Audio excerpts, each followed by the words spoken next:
नए संसद भवन की आधारशिला रखने के बाद प्रधानमंत्री ने अपने संबोधन में कहा कि नया संसद भवन वक्त की जरूरत है। उन्होंने कहा कि आज का दिन ऐतिहासिक है और मील का पत्थर साबित होगा। देश में अब भारतीयता के विचारों के साथ नई संसद बनने जा रही है। हम देशवासी मिलकर संसद के नए भवन को बनाएंगे।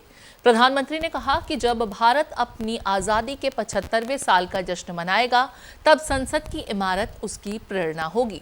उन्होंने कहा कि मैं वो पल कभी नहीं भूल सकता जब पहली बार साल 2014 में मैं संसद भवन आया था। तब मैंने सिर झुकाकर नमन किया। मौजूदा संसद भवन ने आजादी का आंदोलन, स्वतंत्र भारत, आजाद सरकार की पहली सरकार, पहली संसद, संविधान रखा गया। इससे पहले पीएम मोदी ने नए संसद भवन की आधारशिला रखी। इस दौरान सर्वधर्म प्रार्थना भी की गई।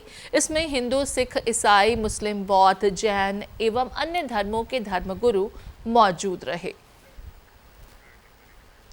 तो आप तस्वीरें देख सकते हैं, नए संसद भवन की आधारशिला किस तरीके से रखी गई। तमाम रीतियों का पालन किया गया, नवग्रह की पूजा हुई, इसके बाद सर्वधर्म प्रार्थना भी आयोजित की गई। और आवासन एवं शहरी कार्य मंत्री इस मौके पर प्रधानमंत्री नरेंद्र मोदी के अलावा तमाम गणमान्य लोग मौजूद थे। खुद रतन टाटा इस मौके पर मौजूद थे। आपको बता दें कि नए संसद भवन का निर्माण टाटा प्रोजेक्ट्स द्वारा किया जाना है। जिस संसद भवन का डिज़ाइन HCD डिज़ाइन मैनेजमेंट, जो कि अहमदाबाद की कंपनी है, इसके द्वारा किया गया है। इस मौके पर देश के ही नहीं बल्कि विदेशों से आए हुए भी गणमान्य व्यक्ति मौजूद थे। इस दरमियान प्रधानमंत्री नरेंद्र मोदी ने लोकतंत्र की खूबसूरती के बारे में भरसक अपने संबोधन में कई बातों का जिक्र किया। इसके अलावा प्रधानमंत्री नरेंद्र मोदी ने यह भी समझाया कि नए संसद भवन की दरअसल आवश्यकता क्यों पड़ी। दरअसल वर्तमान में जो संसद भवन है वो तकरीबन 100 साल पुरानी इमारत है, जिसका निर्माण 1921 से शुरू किया गया था और 1927 में जाकर के कंप्लीट किया गया था। अंग्रेज़ों के शासनकाल में बनाई गई इस इमारत को लेकर के हालांकि इसके इंफ्रास्ट्रक्चर की आज भी बहुत तारीफ की जाती है, लेकिन नए समय के आवश्यकता अनुसार संसद भवन में अब जगह कुछ कम लगती है, क्योंकि सांसदों की क्षमता के हिसाब से यहाँ पर उतने कमरे या फिर उतनी व्यवस्थाएं नहीं हो पा रही जितनी की ज़रूरतें हैं। नए संसद भवन में आपको बता दें 1224 सांसदों के एक साथ कमरों की व्यवस्था की गई है, उनके बैठने की व्यवस्था की गई है। तकरीबन 888 लोकसभा के सांसदों के लिए व्यवस्था है, साथ ही साथ 384 राज्यसभा के सांसदों के लिए व्यवस्था है। तो कुल मिलाकर के अगर भविष्य में सांसदों की संख्या अगर बढ़ती है तो इसके लिए भी अभी से इस नए संसद भवन में प्रायोजन रखे गए हैं।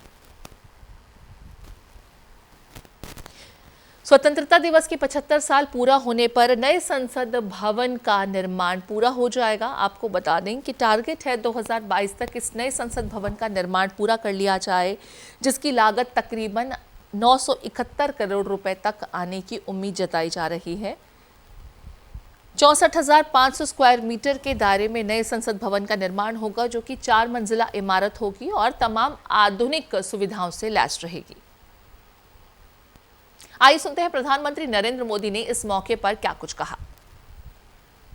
संसद के नए भवन का शिलान्यास हो रहा है तो देश को एक नए संकल्प का भी शिलान्यास करना है। हर नागरिक को नए संकल्प का शिलान्यास करना है। स्वामी विवेकानंद जी ने उनके उस आह्वान को याद करते हुए हम सबको ये संकल्प लेना है। ये संकल्प हो इंडिया फर्स्ट का, भारत सर्वोपरि। हम सिर्फ और सिर्फ भारत की उन्नति, भारत के विकास को ही अपनी आराधना बना ले। हमारा हर फैसला देश की ताकत बढ़ाए। हमारा हर निर्णय, हर फैसला एक ही तराजू में तोला जाए और वो तराजू है देश का हित सर्वोपरि, देश का हित सबसे पहले।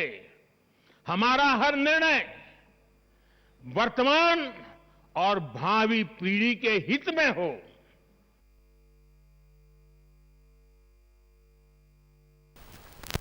प्रजवासिष्ठे पशुभिश्चाप्नुहि प्रजाः भद्रे संसद के शक्तिशाली इतिहास के साथ ही यथार्थ को भी स्वीकारना उतना ही आवश्यक है। ये इमारत अब करीब करीब 100 साल की हो रही है। बीते दशकों में इसे तत्कालीन जरूरतों को देखते हुए निरंतर अपग्रेड किया गया।